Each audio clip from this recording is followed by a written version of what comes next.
So our next guest is Anne-Marie Milo Lorentzen, Vice President of UEN in Norway. Yeah. You want to say a little bit about your union and who you are, and talk to us about what's going on in Norway? Yeah, thank you very much. Yeah, we Union of Education in Norway. We have approximately 190,000 members from early childhood. Up a little bit. And we organize. We have members from the early childhood education up until.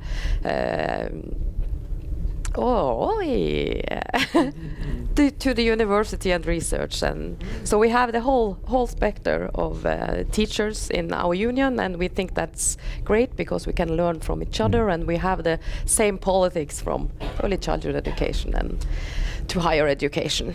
In Norway, we have had years and years with what you are. The PISA results are. We as teachers will not have the PISA results, but the politicians, they needed to measure what is going on in the schools. So we have seen that new public management, but developed for like 30 years in Norway, but we also now see a shift, and I can relate to much of what you said. And we in 2019, 2020, in the middle of the pandemic, we got a new curricula in the school that was supposed to be more that you should have subjects to cross the subjects more, and that the student and the children should be more free to do something else than just sit in the classroom and listen to the teachers, to play more. We have that discussion in Norway right now because we have seen the smaller kids in school. They are not feeling well.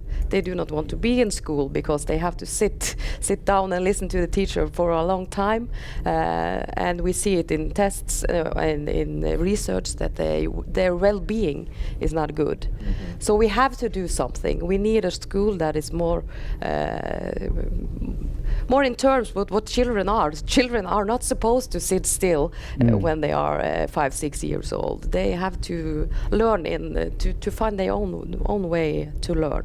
So we are in the middle of that, and we still have politicians on the left side that they of course they want a more playful school, but at the same time we need to see the results. We need to see that you are doing well, so we have to measure you anyhow. So that's a problem for us. And now we have the Labour Party ruling, and we got a new minister just a year ago, and she wants to do something like this, very quick changes, and the parents are very eager to get the mobile phones and the iPads out of the school and classrooms. They want back to books. So now there are no mobile phones in the Norwegian classrooms. They are not supposed to have it there at all. And that's not really a big issue because the teachers and the children and the students have found out of this long time ago, when they are going to use it and when they are not going to use it. So it's kind of an easy target, but for us as a union, it's a problem because it is the teacher's autonomy that is getting challenged in this, because it is the teacher in the classroom that should decide if they are going to use the mobile phone, the iPad, or the books. But so it's kind of a big discussion, political, and we have our discussion with how to get the student to learn, and the politicians wants to just have the hands right in the classroom. So we have that fight as well still. They all wish well, but they just want to have the hands on just the particular thing that they are want us to do. So it's a bit and the curricula we have not implemented good enough yet because of the pandemic. So we are just trying to engage with the teachers all around. We have these groups that we are trying to help our local affiliates to help the teachers to how they can work on the new curricula. That's very interesting, and I think it would shock you to hear that we have the same problem. I think everybody does with politicians and political leaders who want to help, and absolutely we want to get there, but we got to make sure we could keep doing this testing or what have you. So that's really interesting. What about I'm just curious, can you say a little bit about, with a new curriculum, how much PD, professional development, is done for the teachers to be able to teach that curriculum well? Yeah, we had a good process before the curricula got decided. So we were engaged in groups all over the country, actually. So I think the curricula is actually been very good. I think the teacher liked the new curricula, but of course, it's one thing was the curricula said, this is your freedom. You can do this and that in your classroom. You have to decide it yourself. But it's at the same time, in local levels, in the municipalities, you also have politicians saying, yeah, we know that, but we want it to be the curricula to see in this way, so we do it in our way. So the measuring and all the administration that the teacher did before, they are still doing.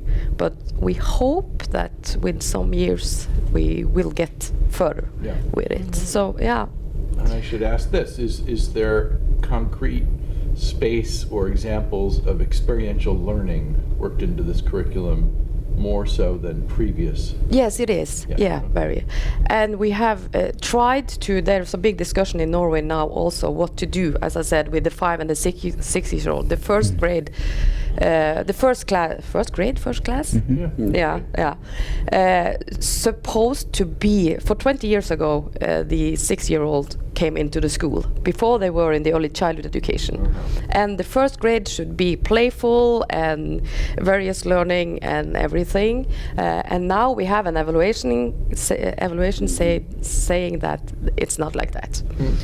So now we are trying to have the discussion about how can we do the school day for the younger children and also the other children more, what was the word more various and so the experiential, So, but the problem is also the lack of teachers, and because the classes are so big. So for the teachers, they want to, of course, they want to do all the experiment learning, but also it's a problem that they have like 30. At least in a Norwegian context, 30 children in one class is much. So how can you manage when you are one teacher to get every student to experience how they like to learn, because we all learn different. Well, I think I want to get back to that question in a minute too. So